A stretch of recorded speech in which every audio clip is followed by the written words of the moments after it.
기뻐하며 경배하세 기뻐하며 경배하세 영광의 주 하나님 그 앞에서 우리 마음 피어나는 꽃 같아 죄와 슬픔 사라지고 의심 구름 거치니 변함없는 기쁨의 주 밝은 빛을 주시네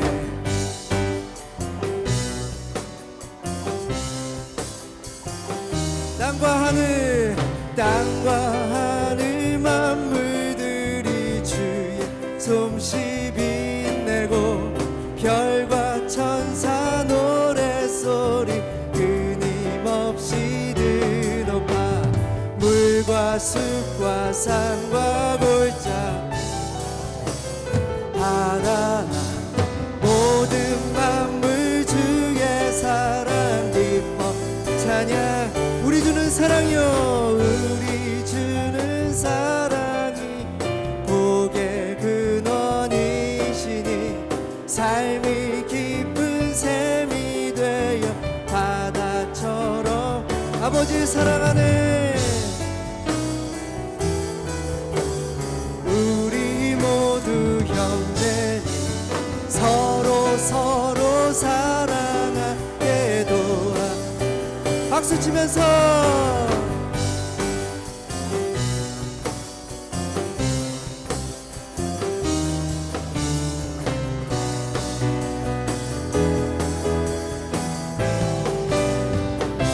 새벽별의 노래 새벽별의 노래 따라 힘찬 찬송 부르니 주의 사랑 줄이 되어 한맘 되게 아멘 노래하며 행진하여 싸움에서 이기고 승전가를 높이 불러줄게 아버지의 사랑하네 아버지의 사랑하는 우리 모두 형 서로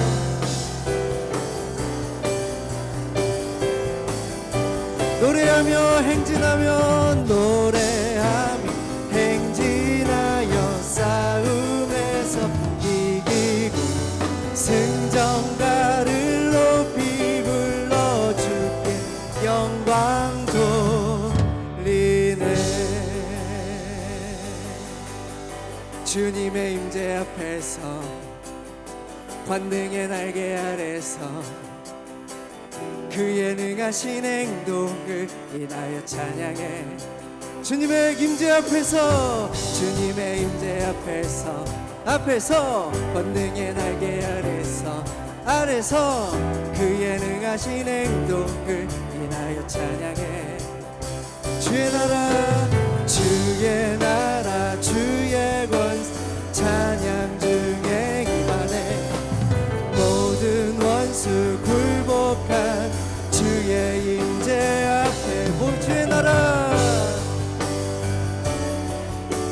찬양 중에 기만해 모든 원수 굴복 내가 춤을 출 때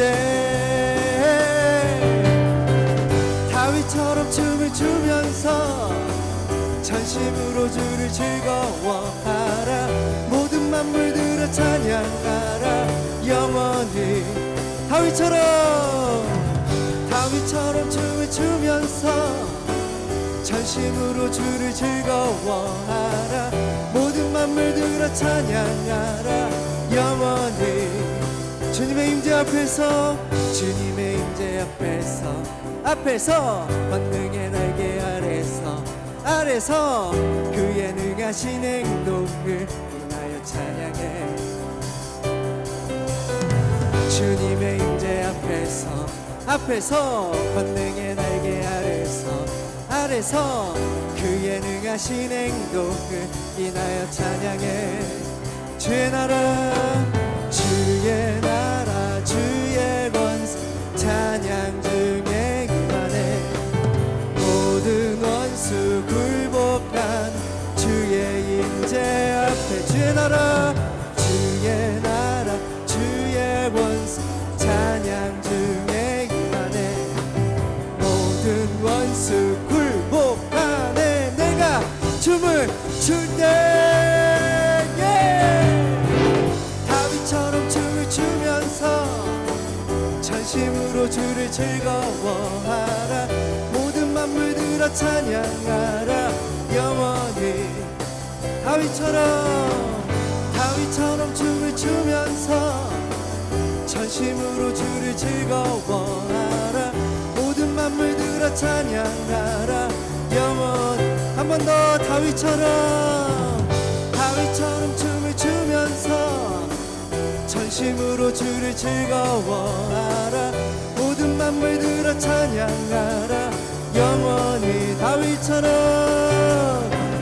다윗처럼 춤을 추면서 전심으로 주를 즐거워하라 모든 만물들아 찬양하라 영원히 주를 향한 우리의 찬양을 주를 향한 우리의 기쁨을 멈출 수가 없습니다. 여러분 믿으십니까? 주 날 구원했으니 주 날 구원했으니 어찌 잠잠하리 기쁨에 찬송 드리리 주 내 죄 사했으니 어찌 잠잠하리 기쁨에 경배드리리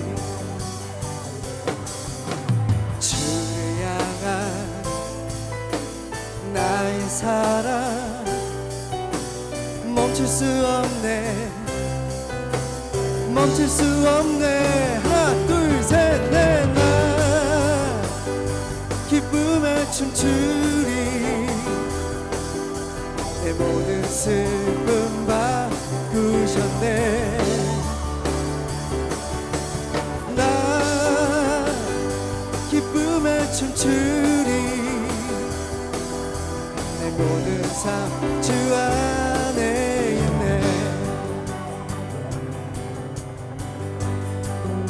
주 날 구원했으니 어찌 잠잠하리 기쁨에 찬송 드리리 아멘 주 내 죄 사했으니 어찌 잠잠하리 기쁨에 경배드리리 주를 향한 나의 사랑 멈출 수 없네 나 기쁨에 춤추리 내 모든 슬픔 바꾸셨네 나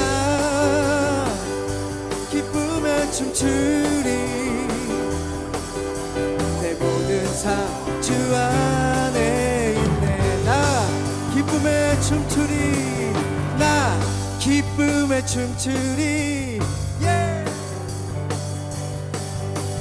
나 큰 소리 외치네 나 기쁨에 춤추리 다같이 나 큰 소리 외치네 주를 향한 나의 사랑 멈출 수 없네 주를 향한 나의 열정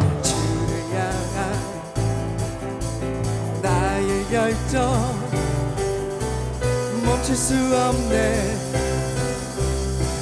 수 없네 하나 둘 셋 넷 나 기쁨에 춤추리 내 모든 슬픔 바꾸셨네 나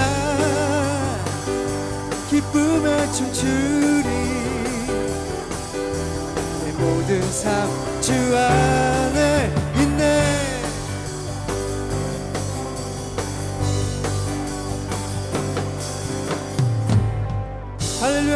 찬양과 영광을 주님께만 올려드립니다. 아멘, 아멘. 우리 다 같이 앉아서 마저 찬양하겠습니다. 예수 우리 왕이여, 이곳에 오소서. 보좌로 주여 임하사 찬양을 받아 주소서. 주님을 찬양하오니 주님을 경배하오니 왕이신 예수여 오셔서 좌정하사 다스리소서. 예수 우리 왕이여, 예수 우리 왕이여, 이곳에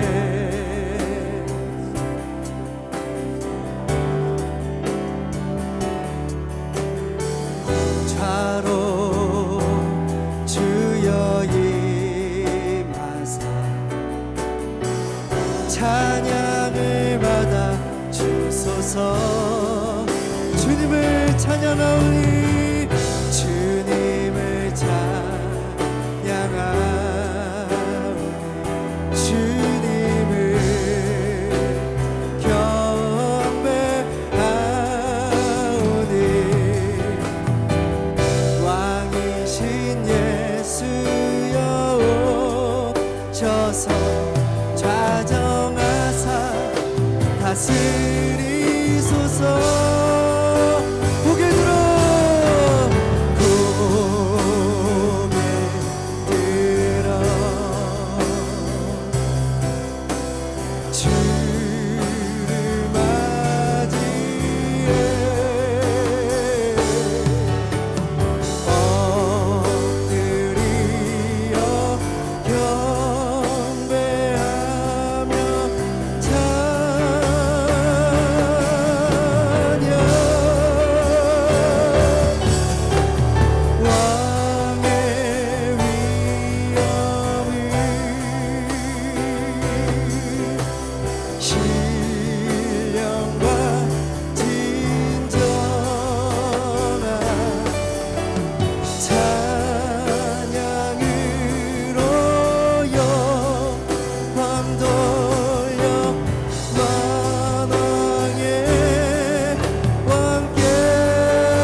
주를 맞이해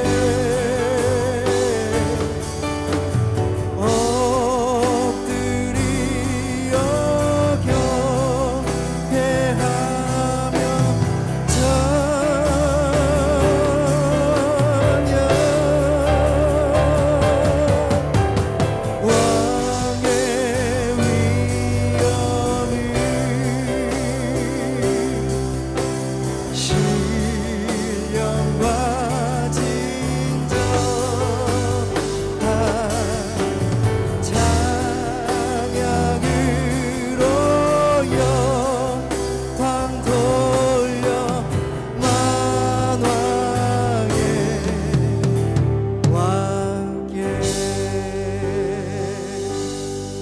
기도하겠습니다. 하나님, 모든 영광과 찬양과 존귀와 감사가 주님께 있습니다. 주님께 모든 영광을 올려드리오니 우리 예배를 받으시고 우리 사랑과 은혜를 베푸시는 하나님 아버지, 오늘도 우리를 예배 자리로 불러주시고 주님의 이름을 높이고 예배 드릴 수 있게 하심에 감사드립니다. 예배 가운데 영광 받으시고 예배를 통하여 하나님의 은혜와 사랑을 깨닫게 하옵소서. 하나님, 우리는 연약하여 풍성한 하나님의 사랑과 자비 가운데 있으면서도 그것을 깨닫지 못하고 우리의 뜻대로 살아온 죄를 용서하여 주옵소서. 보이는 것과 물질적인 것에만 신경 쓰고 살아왔음을 고백합니다. 하나님 아버지, 우리에게 영혼을 보는 눈과 천국을 사모하는 마음을 주시고 하나님의 마음이 향한 곳을 볼 수 있는 영안을 열어 주옵소서. 하나님, 그리하여 우리의 삶이 매일매일 주님을 향한 예배가 되게 하옵시고 주님의 영광을 위해 쓰임받는 배단의 성도들이 되게 하옵소서. 이 나라 미국을 위해 기도합니다. 청교도의 터 위에 세워진 이 땅 미국에 하나님을 경외하고 이 나라를 진정으로 사랑하며 하나님의 말씀을 알고 주님의 뜻을 이루고자 노력하는 좋은 대통령이 될 수 있도록 하나님께서 이 나라를 지켜 주옵소서. 우리 배단의 교회를 위해 기도드립니다. 우리 배단의 교회가 주님의 말씀에 굳건히 서서 세상 속에 주님의 사랑과 진리를 전하는 빛과 소금의 역할을 감당하게 하옵소서. 또한 여러 가지 육체의 질병과 수많은 문제들로 괴로워하는 성도님들이 있습니다. 오늘 이 시간 예배를 통하여 하나님의 임재를 깨닫고 고침받고 해결되는 은혜의 시간이 되게 하옵소서. 하나님 아버지, 우리 성도님들의 가정에 하나님의 나라가 임하여서 들어가도 복을 받고 나가도 복을 받는 축복의 통로들이 되게 하옵소서. 하나님 아버지, 또한 교회 학교를 위해 기도합니다. 우리 교회에서 드려지는 유아부로부터 EM 그리고 사랑의 교실까지 하나님께서 함께하여 주셔서 하나님을 바라알고 만나서 평생의 삶을 주님과 동행할 수 있는 기초가 우리 배단의 교회에서 다져지도록 하여 주옵소서. 이 시간 교회 여러 곳에서 예배를 위해 돕고 계시는 성도님들을 축복하여 주시고 섬김을 통해 하나님이 주시는 기쁨이 그들의 삶에 넘쳐나게 하옵소서. 찬양팀의 찬양을 기쁘게 받으신 하나님, 이제 주 영광 찬양대가 준비된 찬양을 올려드릴 때 주님께는 영광이 되고 우리에겐 기쁨이 넘치는 은혜의 시간이 되게 하옵소서. 말씀을 전하실 백승린 담임 목사님께 성령의 충만함을 더하여 주시고 듣는 우리에게는 성령님의 임재를 체험하는 예배가 되게 하옵소서. 이 모든 말씀 우리 주 예수 그리스도의 이름으로 기도드립니다. 아멘.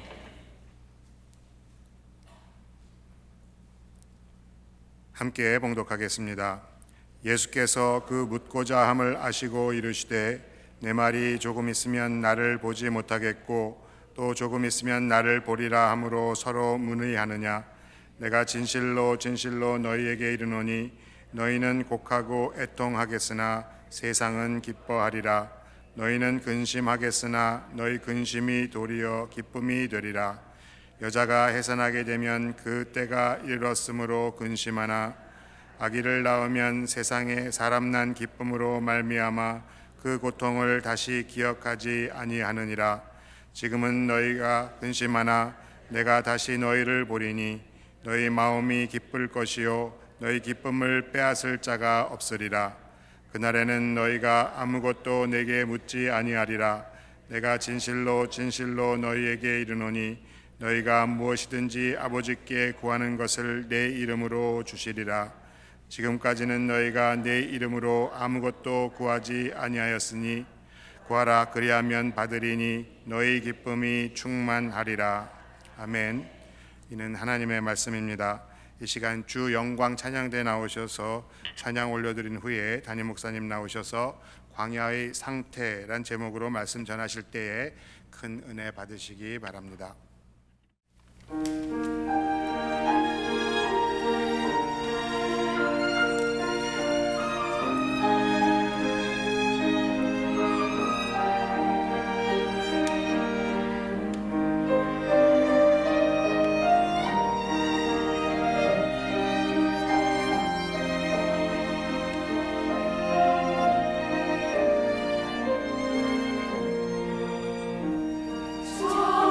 창조를 시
할렐루야.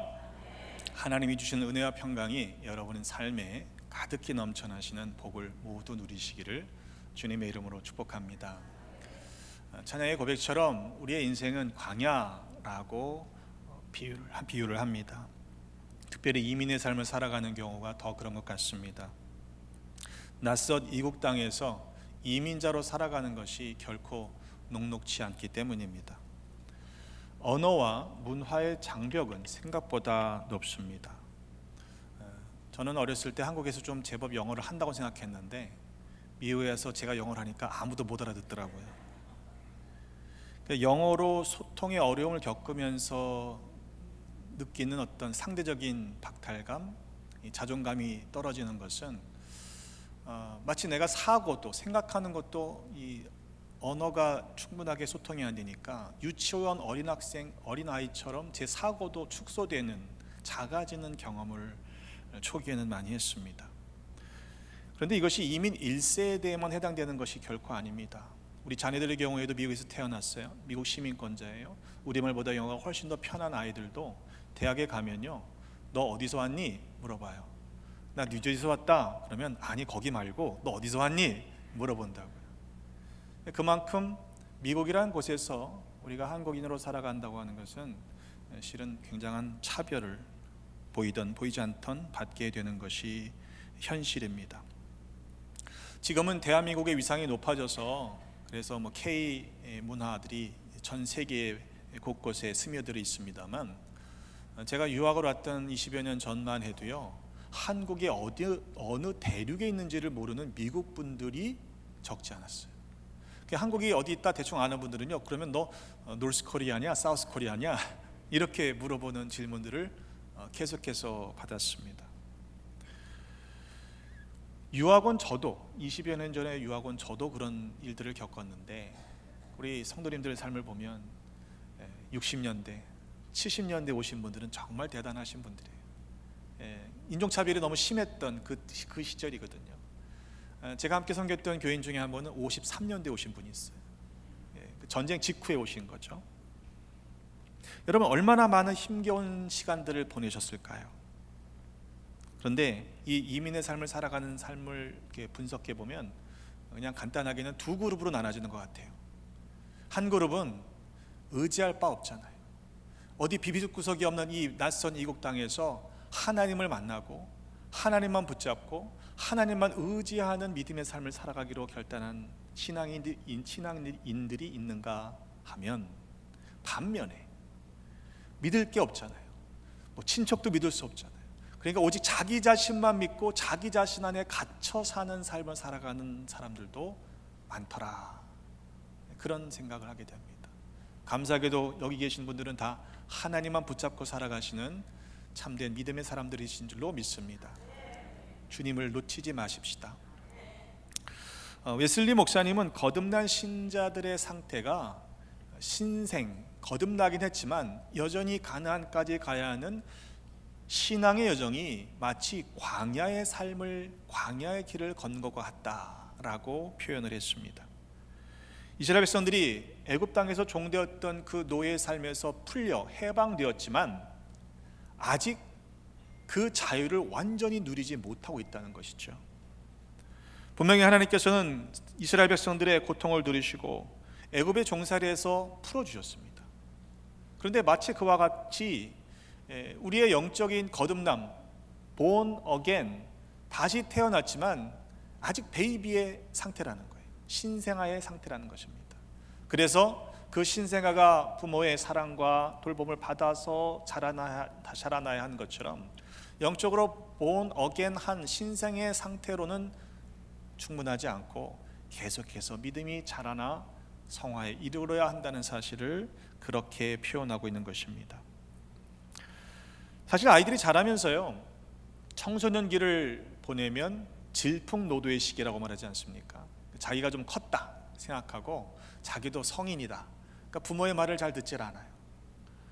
그리고는 자기 멋대로 살아가는 시기가 있지 않습니까? 근데 그러면서 그런 과정을 통해서 성숙해 가는 것을 보게 됩니다. 이처럼 우리의 영적인 과정도, 여정도 태어나긴 했지만 의롭다 여기심을 받아주었을 뿐이지 아직 의로운 상태로 완전히 변화된 것은 아니기 때문에 하나님께서 우리를 다듬어 가시는 과정이 있다라고 표현하고 있는 것입니다. 안타깝게도 이스라엘 백성들은요, 광야에서 방황을 했습니다. 마치 청소년기의 인생에서 방황기가 있는 것처럼 말입니다. 광야는 어떠한 곳입니까? 신명기 8장 15절에 보면 너를 인도하여 그 광대하고 위험한 광야, 한마디로 광대하고 위험한 곳이 광야라는 거예요. 거기에는 곧 불뱀과 전갈이 있고 물이 없는 간조한 땅이다. 여러분, 광야에서는요, 사실 우리가 편안한 삶을 살 수 없습니다. 물도 없어요. 위험한 곳이에요. 광활하기만 해요. 그래서 어떻게 살 수 있단 말입니까? 그런데 하나님께서는 이스라엘 백성들로 하여금 그 광야를 통과하게 하신 이유가 있다는 거예요. 이어지는 말씀을 보면 또 너를 위하여 단단한 반석에서 물을 내셨으며 네 조상들도 알지 못하던 만나를 광야에서 네게 먹이셨나니 이는 다 너를 낮추시며 너를 시험하사 마침내 네게 복을 주기 위함이라, 이렇게 말씀하고 있습니다. 여러분, 광야가 목적지가 아니에요. 끝이 아닙니다. 광야를 통과하여 마침내 복을 주시기를 원하시는 것이 하나님 아버지의 본심입니다. 하나님이 그걸 원하시는 거예요. 하나님이 그 본심을 우리가 직접적으로 우리의 삶에서 체험하기 위해서는요, 그 광야를 통과해야 하는 것입니다. 한번 생각해 보세요. 광야에서 길을 잃었어요. 어떻게 되죠? 죽는 거예요.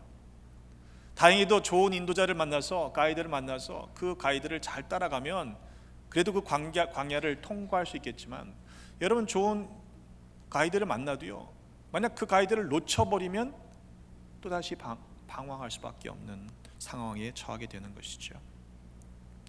하지만 안타깝게도 이스라엘 백성들은요, 하나님의 그 진심, 하나님의 본심을 알지도 못했고 믿지도 않았습니다. 그래서 끊임없이 하나님 앞에 왜 이 광야까지 데리고 나왔느냐, 우리를 여기서 죽게 하려고 여기까지 데리고 나왔느냐라고 계속해서 원망합니다. 웨슬리 목사님은 이러한 영적인 광야의 상태를 믿음이 없기 때문이다, 사랑이 없기 때문이다, 성령이 주시는 기쁨을 잃어버렸기 때문이다, 그리고 하나님과의 관계가 깨어져 평화를 누리지 못하고 또한 죄를 압도하여 이길 수 있는 그 능력을 상실한 상태가 이 광야와 같은 상태다라고 설명하고 있습니다.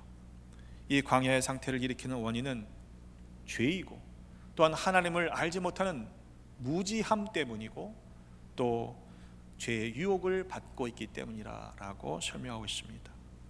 출애굽한 이스라엘 백성들이 광야를 떠돌며 나타냈던 모습이 그와 같다라는 것이죠. 출애굽기 13장 17절의 말씀에 보면 하나님께서 이래서 이스라엘 백성들을 애굽에서 꺼내신 이후에 지름길로 보내질 않으셨어요. 바로가 백성을 보낸 후에 블레셋 사람의 땅의 길은 가까울지라도 그 가까운 길로 보내지 않으시고요, 하나님이 그들을 다른 길로 인도하셨습니다. 하나님이 홍해의 광야길로 돌려 백성을 인도하셨다고 그랬어요. 아니, 지름길을 놔두고 왜 광야의 길로, 홍해의 광야길로 인도하셨을까요? 여러분 생각해 보세요. 그 길은 블레셋 사람들이 있습니다. 전쟁에 능한 사람들입니다. 그런데 400여 년 동안 종살이하던 이스라엘 백성들이 전혀 싸울 능력이 없음을 아셨기 때문에 그 지름길로 가다 보면 블레셋 사람들을 보고 돌이켜, 야, 우리 애굽으로 돌아가자라고 할 것을 아셨기에 그 빠른 길이 아니라, 그 가까운 길이 아니라 홍해의 길로 돌아가게 하셨다는 것입니다. 여러분, 지름길이 아니라 사는 길, 생명의 길로 나아가시는 모두가 되시기를 주님의 이름으로 축복합니다. 그 홍해 앞에 다다랐을 때 앞에 커다란 홍해가 가로막고 있지 않습니까? 뒤에서는요, 바로가 뒤늦게 모든 군대를 동원해서 뒤쫓아옵니다. 이런 특별 병거라고 그랬어요. 특수한 전차들이 쫓아옵니다. 그때 백성들이 이렇게 원망하죠. 모세에게 이르되 애굽에 매장지가 없어서 우리를 이 광야까지 나와서 여기서 죽게 하느냐? 왜 우리를 애굽에서 이끌어냈느냐? 차라리 우리를 내버려 두지 그랬느냐? 우리가 애굽 사람을 섬길 것이라 말하지 않더냐? 왜 애굽 사람을 섬기는 것이 이 광야에서 죽는 것보다 낫지 않더냐라고 원망합니다. 하나님이 끄집어내신 출애굽시키신 것에 대한 감사를 잃어버렸던 거예요. 여러분, 그 홍해길이 열렸지 않습니까? 마른 땅으로 건넜지 않습니까? 그런데도 또 여전히 먹거리 가지고 불평합니다.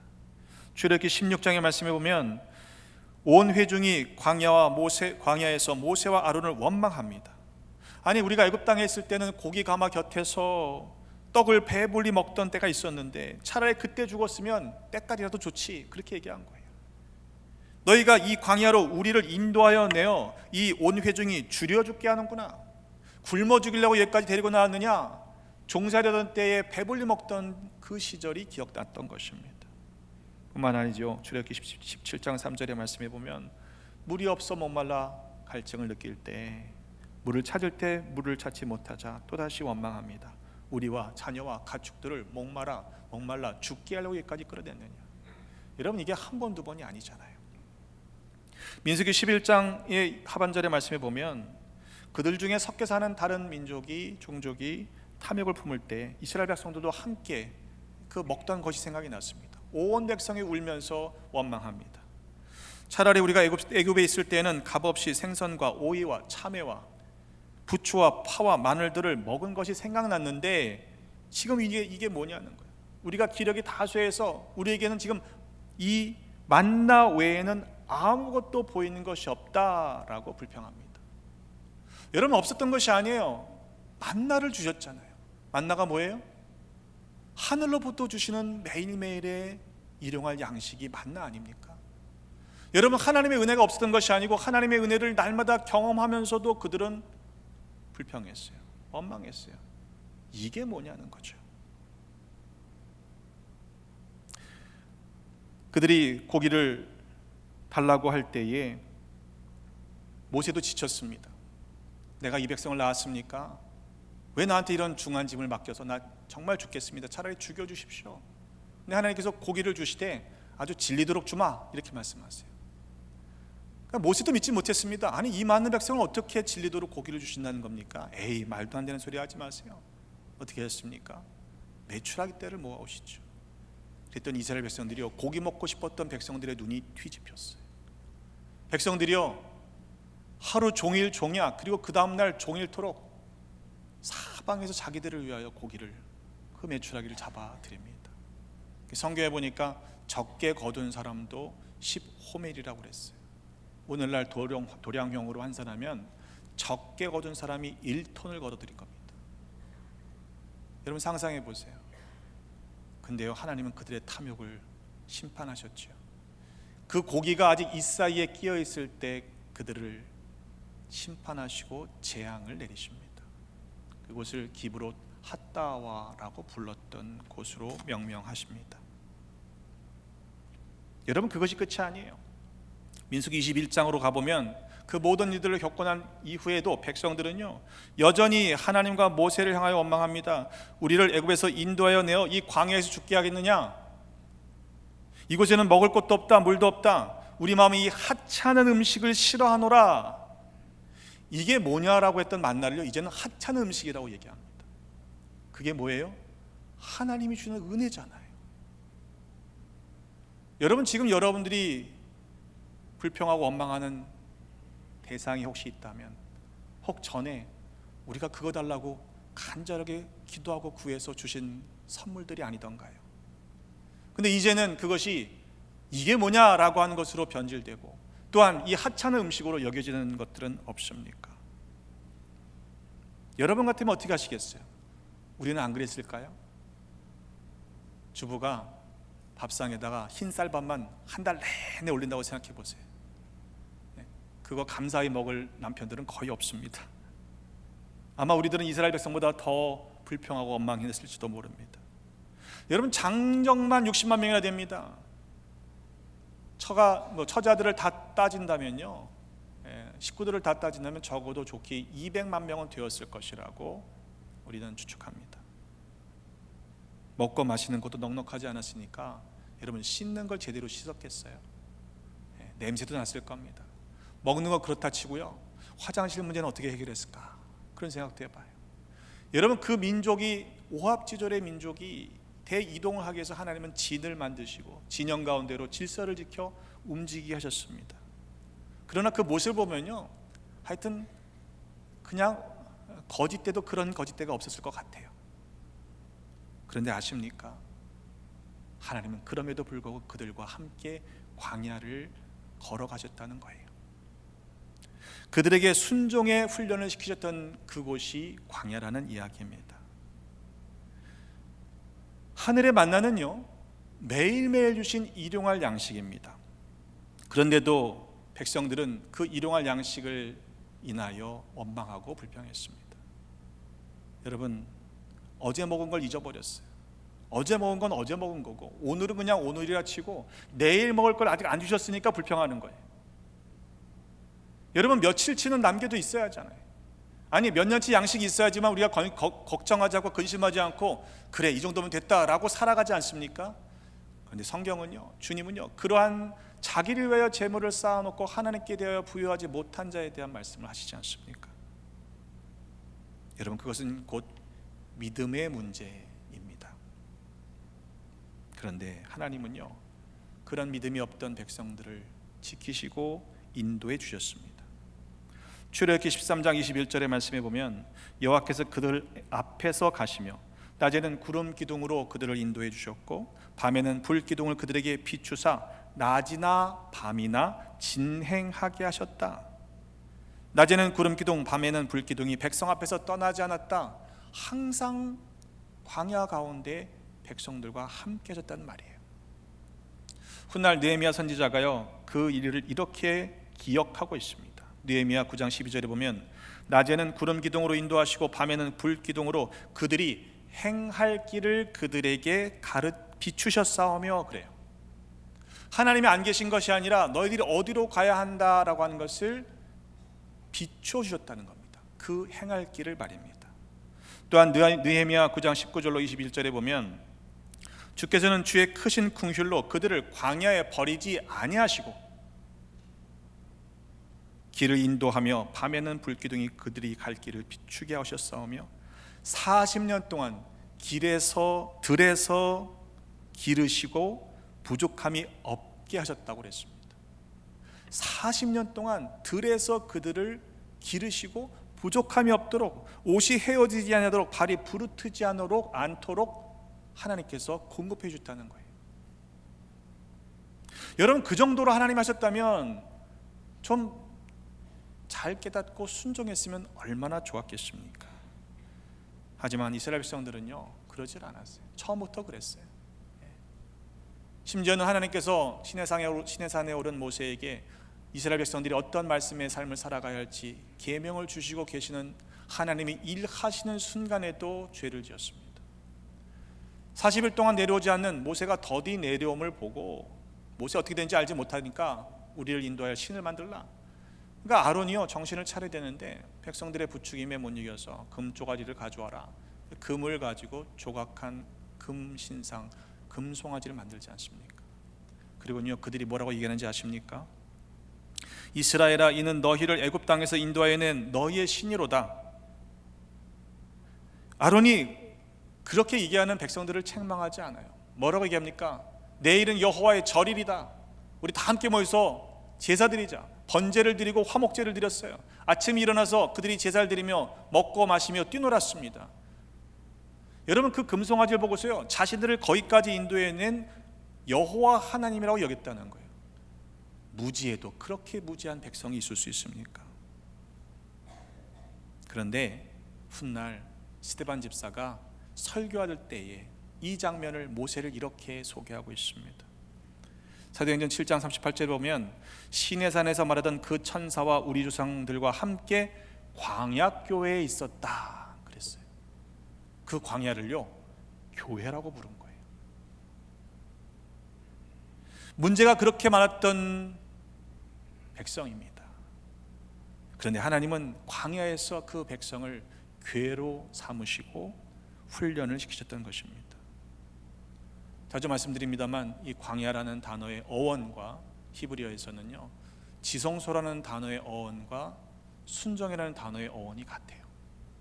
그 말은 뭐냐면 광야에서 하나님을 만나는 거룩한 만남이 있는 장소라는 이야기고, 광야에서 순종을 배우는 거룩한 기간이라는 의미이기도 합니다. 여러분, 무려 40년 동안을 만나를 먹었어요. 그런데 그 이야기는요, 바꿔 생각해 보면요, 40년 동안 백성들이 순종하지 않았다는 이야기입니다. 그 순종을 배우기까지 하나님은 날마다 훈련을 시키셨던 것이죠. 오늘 본문의 말씀으로 돌아가 보면 제자들은 예수님이 떠나신다는 말씀을 자꾸 하시니까 불안했어요. 근심했어요. 염려했어요. 그래서 예수님이 말씀하시는 겁니다. 내가 조금 있으면 너희는 나를 보지 못할 것이다, 또 조금 있으면 또 나를 볼 것이다 하는 말이 무엇인지 궁금해서 수근수근 하는데, 그 뜻은 이런 것이다. 너희는 곡하고 애통하겠으나 세상은 기뻐하리라. 너희는 근심하겠으나 너희 근심이 도리어 기쁨이 되리라.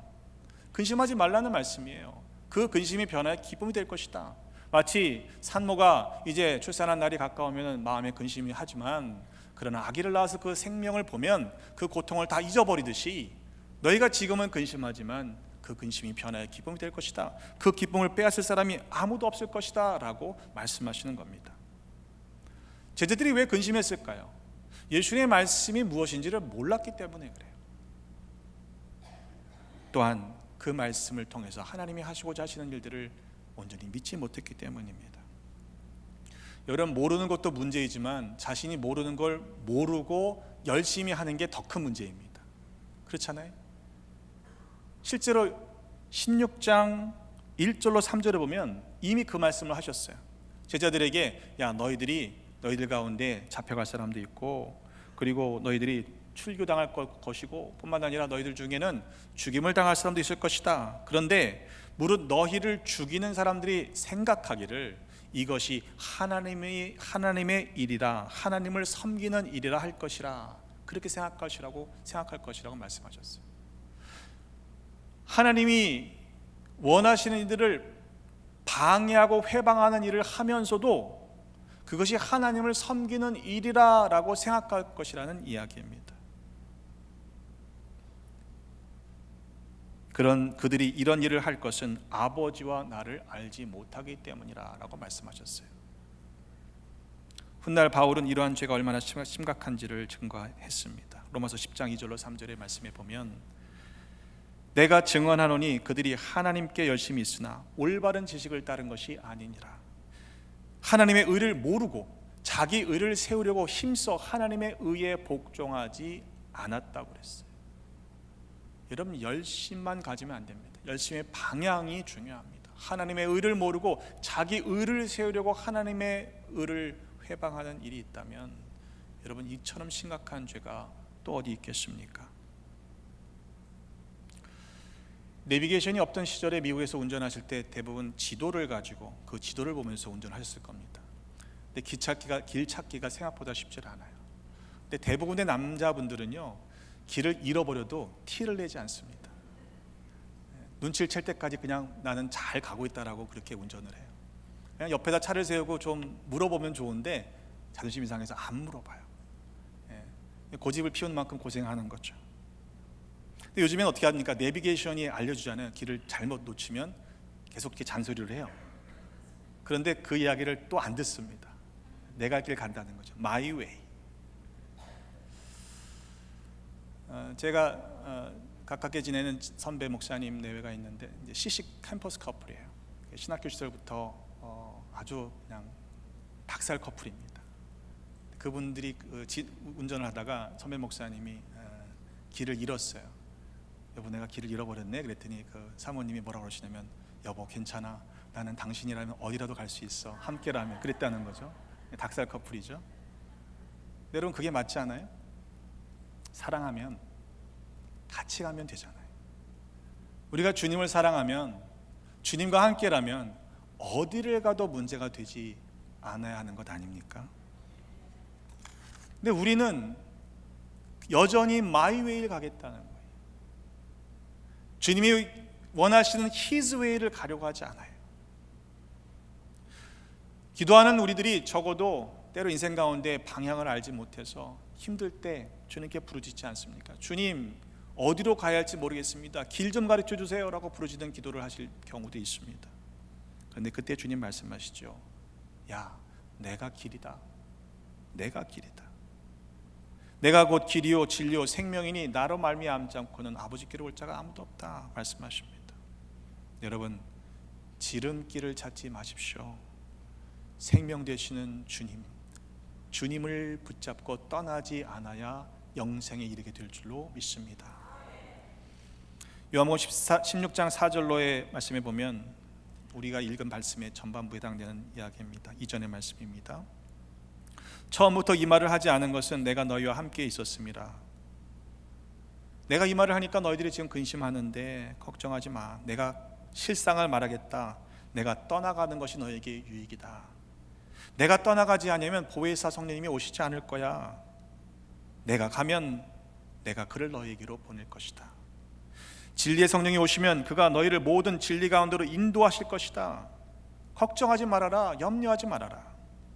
요한복음 14장 26절에도 보면 보혜사께서 하시는 일이 있는데 곧 아버지께서 내 이름으로 보내실 성령, 그가 너에게 모든 것을 가르치고 내가 너에게 말한 모든 것을 생각나게 하리라 말씀하셨어요. 무지함으로 방황하고 있는 그 백성들에게, 하나님의 자녀들에게 걱정하지 마. 보혜사 성령님께서 다 가르쳐 주실 거야.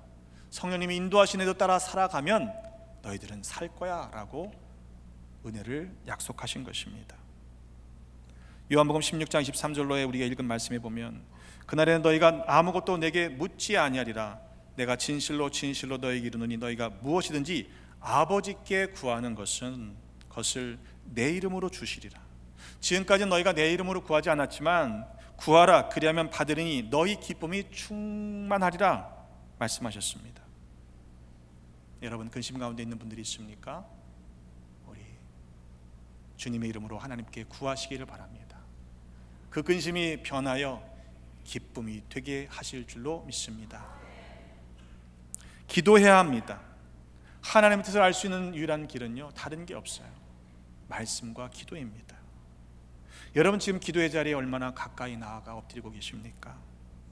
하나님과의 거리가 멀어지면 안 되는 거예요. 만약 길을 잃은 분이 있다면 결국엔 주님으로부터 멀어졌다는 이야기입니다. 여러분이 지금 어디에 서 있는지를 확인해 보십시오. 길을 찾기 위해서는 지도가 필요하고요, 나침반이 필요합니다. 그리고 그 지도를 읽는 독도법을 알고 있어야 하죠. 그런데 아무리 독도법을 잘 알고 있고 지도와 또한 나침반을 가지고 있다고 해도요, 정말 중요한 건 내가 지금 어디서 출발하는지를 알아야 돼요.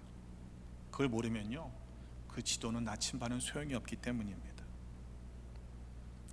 웨슬리 목사님은 이 방황하는 삶을 살게 하는 죄에 대한 그 항목을 두 가지로 나누고 있는데, 고의적인 죄, sin of commission이라는 죄와 태만의 죄, 내가 뭐 어떤 구체적인 죄를 짓지는 않지만 게을름의 죄, sin of omission, 빼먹은 죄에 대해서 구분하고 있습니다.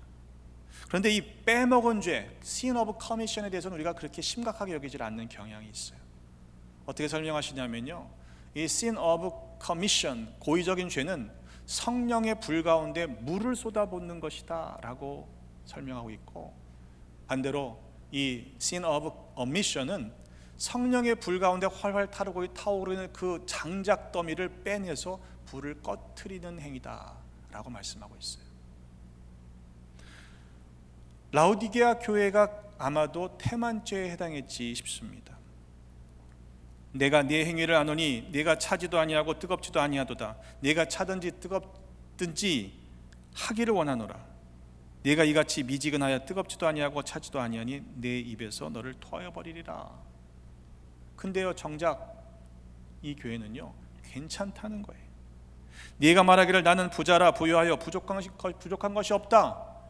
나는 뭐 문제가 없다는 거예요. 그런데 실상은 무엇입니까? 네 곤고한 것과 가련한 것과 가난한 것과 눈먼 것과 벌거벗은 것을 알지 못하는도다. 책망하고 계십니다. 여러분 괜찮으십니까? 정말 괜찮으세요? 이 정도면 나는 잘하고 있다라고 생각하고 계시지 않습니까? 보일링 프로그라고 하는 끓는 물 속에 개구리가 죽어가는 이야기 아실 겁니다. 현실의 안주에서 자기가 죽는지도 모르고 그냥 괜찮다 그러다가 이제 죽는 개구리에 대한 그런 이야기죠. 근데요, 이 이야기가 정말 맞는지를 실험해 본 분이 있대요. Think Again이라는 책을 쓰신 애덤 그랜트라는 분이 실제로 이 실험을 해봤답니다. 근데요, 이게 서서히 냄비에서 물을 끓여서 이 개구리가 어떻게 하나 봤더니 자기가 불편해지는 온도가 되면 튀어나가더래요. 그게 이제 잘못된 이야기라는 거죠. 근데 뭐라고 쓰냐 하면요, 자기가 점점 위험해져서 죽는 줄도 모르고 있는 것은 개구리가 아니라 인간이다 라고 쓰더라고요. 여러분, 자기가 죽는 줄도 모르는 거예요. 괜찮다는 거예요. 이스라엘 백성들이 광야에서 그렇게 죄악을 행하고 있을 때 하나님이 어떻게 하신 줄 아십니까? 사실은 참아주신 거예요. 사도행전 13장 17절로 보면 이 이스라엘 백성의 하나님이 우리 조상들을 택하시고 애굽 땅에서 나그네 된 그 백성을 높여 큰 권능으로 인도하여 내사 광야에서 약 40년간 그들의 소행을 참으시고 그랬어요. 여러분, 하나님이 참으실 때에, 아직도 기다려 주실 때 괜찮다 하지 마시고 주님께로 더 가까이 나아가십시다. 우리에게 살 길을 남겨두셨을 때에 놓치지 말아야 하지 않겠습니까? 우리 찬양 사역자들 가운데 종종 특송으로 부르는 찬양이 있는데 광야를 지나며 라는 찬송이 있어요. 한번 잘 들어보세요. 이런 가사입니다. 왜 나를 깊은 어둠 속에 홀로 두시는지, 어두운 밤은 왜 그리 길었는지, 나를 고독하게, 나를 낮아지게, 세상 어디도 기댈 곳이 없게 하셨네. 광야에 서 있네. 주님만 내 도움이 되시고 주님만 내 빛이 되시는, 주님만 내 친구 되시는 광야, 주님 손 놓고는 단 하루도 살 수 없는 곳 광야에 서 있네. 주께서 나를 사용하시려, 나를 더 정결케 하시려 나를 택하여 보내신 그곳 광야, 성령이 나 영을 다시 태어나게 하는 곳 광야에 서 있네. 내 자아가 산산이 깨지고 높아지려 했던 내 꿈도 주님 앞에 내어놓고 오직 주님 뜻만 이루어지기를, 나를 통해 주님만 드러나시기를 광야를 지나며. 여러분, 참 아름다운 고백 아닙니까? 광야가 문제가 아니고요, 광야 가운데 주님을 붙잡고 사느냐가 중요하다는 것입니다. 11월은 감사의 절기입니다. 미국은 신앙의 자유를 찾아서 대상을 건너온 그런 102명의 청교도들이 세운 나라라고 우리는 알고 있습니다.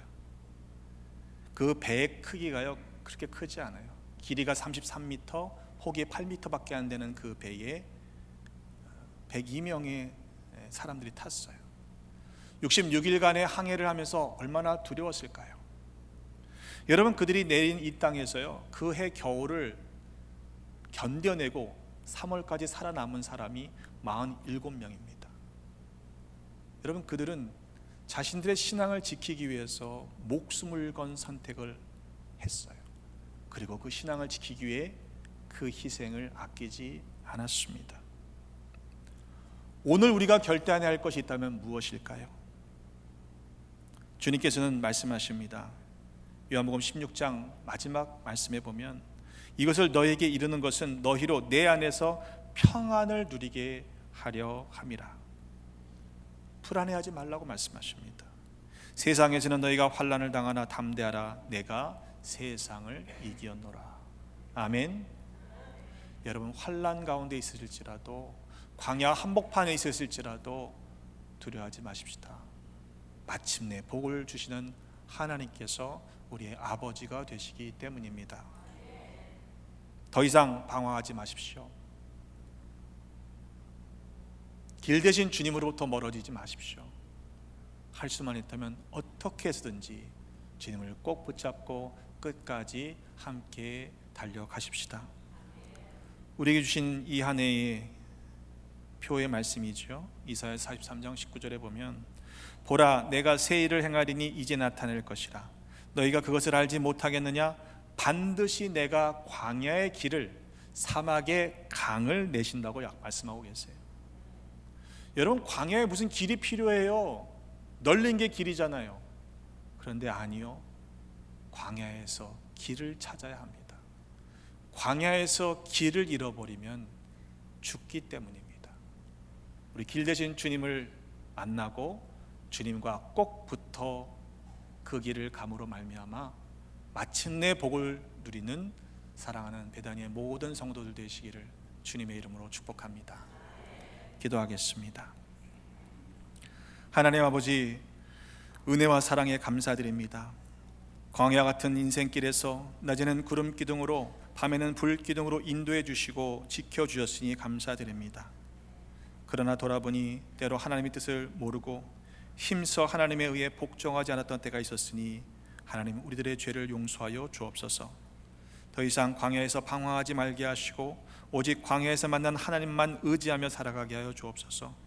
구하는 자에게 응답하시는 하나님의 크신 사랑을 풍성히 누리는 우리 모두 되게 하여 주옵소서. 언제나 우리 함께 계시는 구주 예수 그리스도의 이름으로 축복하며 기도하옵나이다. 아멘.